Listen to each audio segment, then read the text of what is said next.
Chapter 1. Footprints in the Snow. In late March 1922, deep in the Bavarian woods, the Gruber family's remote farm, Hinterkaifeck, stood half-buried in snow. It was the kind of place people only visited with a purpose.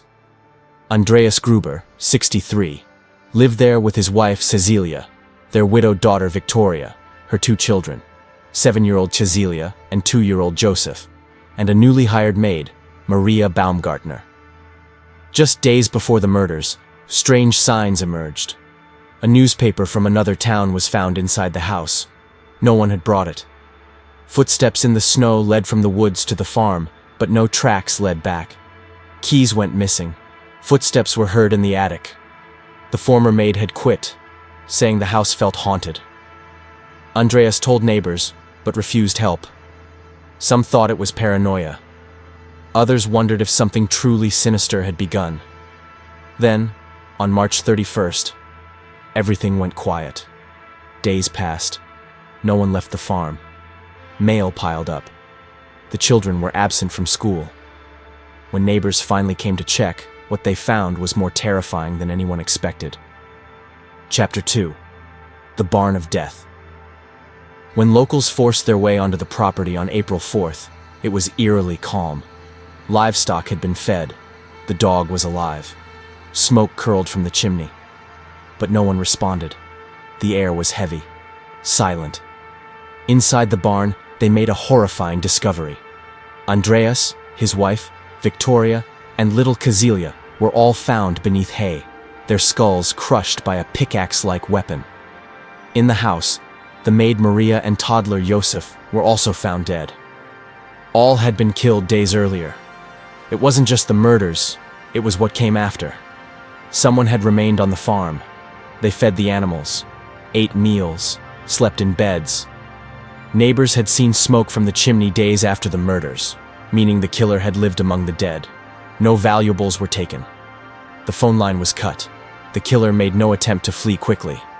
They weren't afraid. They were patient and chillingly comfortable. The sense of intrusion was absolute. Chapter 3. No Way Out. Investigators arrived and were immediately puzzled. There was no sign of forced entry. Whoever committed the murders knew the farm and the victims. The barn murders were methodical, lured one by one, murdered quietly. No one screamed. No one escaped. Suspicions fell on neighbor Lorenz Schlittenbauer, who had a complicated history with Victoria and may have fathered Joseph. He helped discover the bodies, yet opened doors without hesitation, even moving bodies. Locals thought he was too calm. Some whispered he knew what he'd find. Yet no hard evidence connected him to the scene. He was questioned, released, and lived out his life under a cloud of suspicion. He even sued journalists for defamation, but the rumors never stopped. Police dug deeper. Victoria had withdrawn a large sum of money. Joseph's paternity was contested. The family was known to be reclusive and troubled. Andreas had a reputation for violence and incest, but motive remained a mystery, and in time, public interest faded. But something about Hinterkaifeck refused to be forgotten. The land carried the weight of what had happened there, a wound in the landscape that time could not close. Chapter 4. Whispers and Theories. Over the years, dozens of theories emerged. Some believed Victoria was planning to flee with Joseph. Maybe she'd blackmailed someone. Others blamed Schlittenbauer, driven by jealousy or rejection. Still others believed a vagrant had committed the crime randomly, but stayed out of madness or perversion. The murder weapon, a modified mattock, was eventually found hidden in the attic. This suggested the killer knew the home intimately, and may have stalked the family for days beforehand. They may have waited for the right moment to strike. No valuables were stolen. The scene wasn't rushed. Whoever did this felt no urgency. That level of control scared investigators most. The killer could have been living with the family before the murders. The attic footsteps, the vanishing keys, the growing dread. None of it was coincidence. Police revisited the case multiple times, in 1923, 1951, even the 1980s. Each time, nothing new emerged. Leads ended in dead ends. The official file was closed, But not everyone stopped asking questions. Urban legends sprouted. Books speculated wildly. Paranormal theories entered the narrative. Hinterkaifeck became both crime scene and ghost story. Chapter 5. Legacy of Shadows. After the murders, the farm was demolished. Locals didn't want it standing. It felt cursed. In its place, a modest shrine was erected, but people avoided the area. The sense of unease lingered for decades.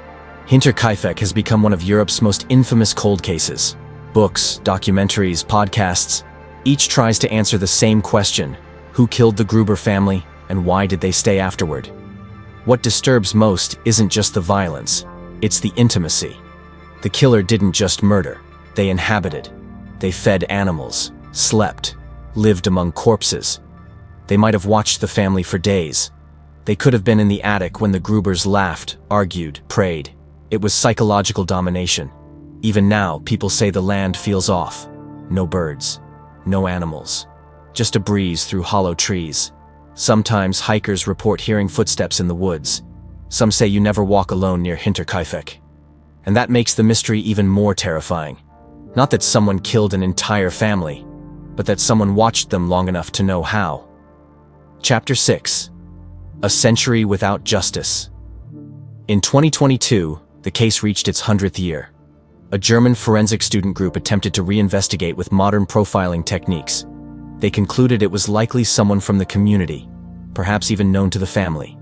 Their prime suspect? Lorenz Schlittenbauer. But he had died decades earlier, and no physical evidence remains. All police records were destroyed in World War II. What's left are photographs, transcripts, rumors, and fear. The idea that the killer was never caught isn't just unsettling, it's haunting. Because someone stayed in that home, walked its halls, slept in its beds. Not in panic, but in peace. Someone was comfortable among the dead. They weren't rushed. They may have cooked meals, used the washroom, sat at the kitchen table. This wasn't just murder, it was possession. And for all we know, they may have done it again. Somewhere else. Maybe they were never done. Chapter 7. The Farm That Breathes. Hinterkaifeck has become more than a murder scene. It's a story passed down, a wound that never closed. Locals still speak of it in hushed tones. Some avoid the area entirely. Others leave flowers anonymously. And maybe that's because the truth is too close. Hinterkaifeck was not killed by a monster from the woods. It wasn't evil from the outside. It was someone familiar. Today, no physical trace remains of the house. But in the forest nearby, children still dare each other to find the clearing, to listen, to feel watched. They say the wind whistles differently there, because the farm never truly died. And maybe, neither did the one who took it. Maybe, just maybe, they found another place to call home. And maybe, they're still waiting.